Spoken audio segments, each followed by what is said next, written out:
plunge it goes. It's 4 runs. Great party atmosphere. There are Bangladesh supporters there. We saw them all singing the anthem, but I think it's fair to say they've been fairly outnumbered by Indian supporters in Antigua. Width on that, and the keeper tries to get across. 4 runs, too late. Great party atmosphere. There are Bangladesh supporters there. We saw them all singing the anthem, but I think it's fair to say they've been fairly outnumbered by Indian supporters in Antigua. Width on that, and the keeper tries to get across. 4 runs, too late. Great party atmosphere.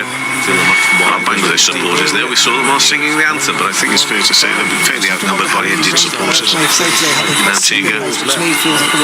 Width on that, and the keeper tries to get across. 4 runs, too late.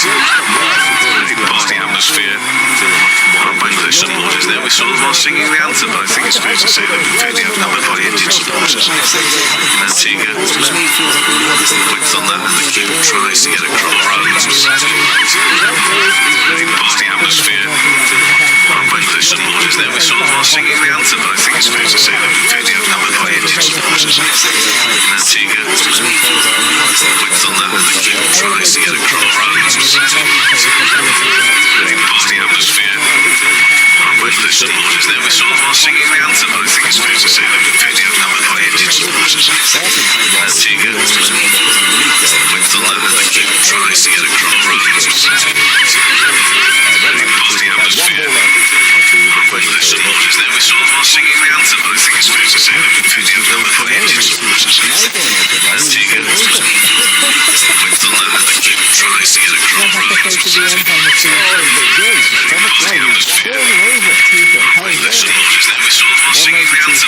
fair to say they've been fairly outnumbered by Indian supporters in Antigua.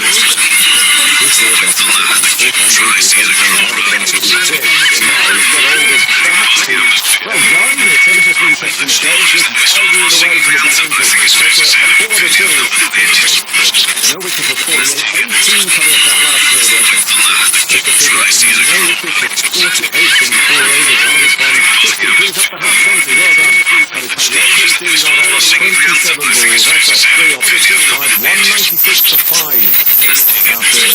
they've been fairly outnumbered by Indian supporters in Antigua.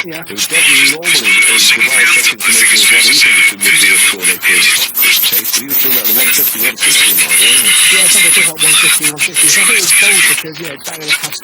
get India had dominated right from the start. They took on Taki in the second over. They were boundaries right the way through the tournament, but they did it with such ease. Bangladesh looked like they might fight back on occasion. They took 2 wickets in over. But they both returned the screw really. They played it in the same way that they play one-day cricket, which is nothing but straight. The runs that they were in the middle. Man was a little straight after that 2-wicket over. It's not how it works in T20 cricket. India never really looked under pressure. Straight Bangladesh got Sky out for 6 runs. Today, it doesn't matter. There's no one around him. Comfortably with that. In the end, India will be very, very happy with the 196 197 needed by Bangladesh basically stayed.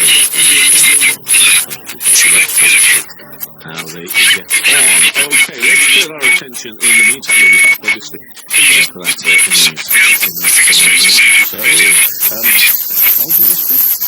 let's turn our attention to England with the hopes of reaching the T20 World Cup semi-finals in the balance after suffering a narrow 7 runs defeat by South Africa in St. Lucia yesterday. Well, Henry Moran is joined by Stephen Field and Jeff Lemon to discuss what England must do to improve and the chance of going deep into the tournament. Plus, the post-match thoughts of England captain Josh Butler and the test match pressure. As they have done for the last 7 times now that they've played South Africa in the T20 World Cup. England won the toss and they, on this occasion, they left it to field first. That's what we expected. We expected a quick scoring pick. It didn't turn out that way. South Africa made 163 for 6 despite Quinton de Kock scoring a quick fire 65 from 38 balls. In response, England stuttered and struggled. Got off to a reasonable start, but in the end it just was a little bit timid and hard hard to get away until Harry Brook and Liam Livingston put on together a good partnership.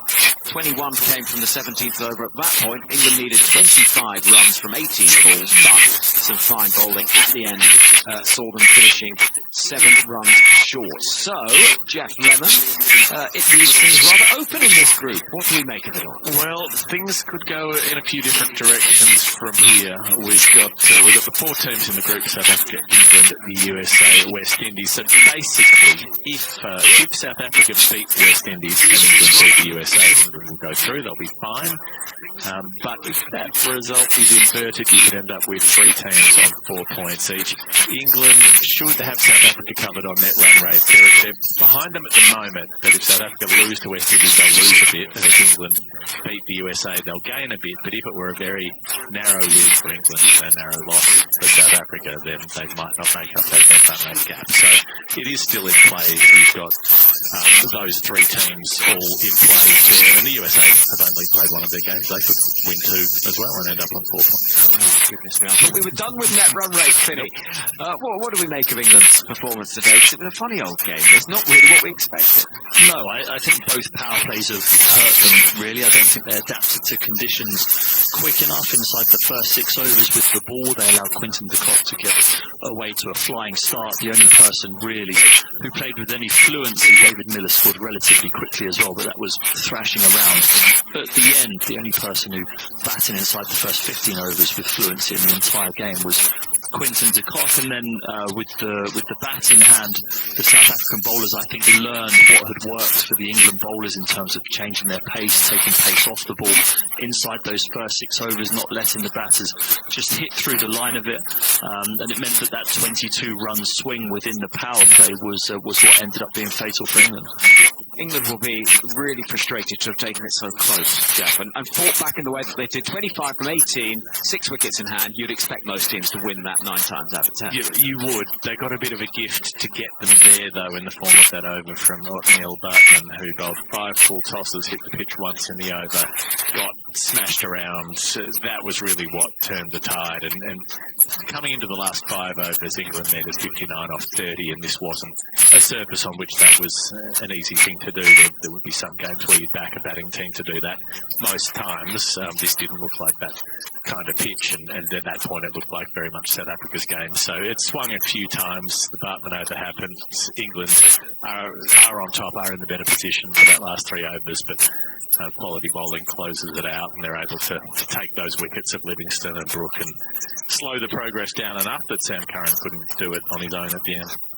How will England feel, do you think, Vinny? Because it's one of those games where could easily have won it at the end, could easily have lost it by quite a few more runs if things hadn't quite gone their way in that over. Yeah, after the game, I think Josh Buttler sounded upbeat about what they'd done. I think they did some good things in the game that they can take confidence from, but it's that power play with the ball again, as it was against Australia, that left them scrambling around and chasing their tails a bit through the latter stages or the final 14 overs of their bowling innings. They dragged it back well today.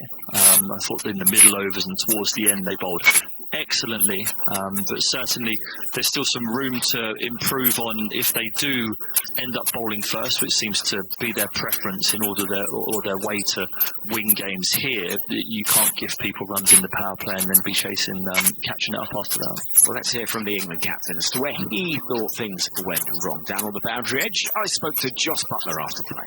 Yeah, obviously disappointed to lose the game. I thought it was a really good game of cricket, lots of ebbs and flows. I think the difference really was de Kock in the power play. I thought he played really well, and the power play was probably the best time to score, and we couldn't quite maximise the use of that, and de Kock certainly did. Was that because the surface didn't quite behave as we all expected, I think, having seen other games here? Yeah, maybe a day game is a bit drier and a bit slower. I think it certainly played a little bit like that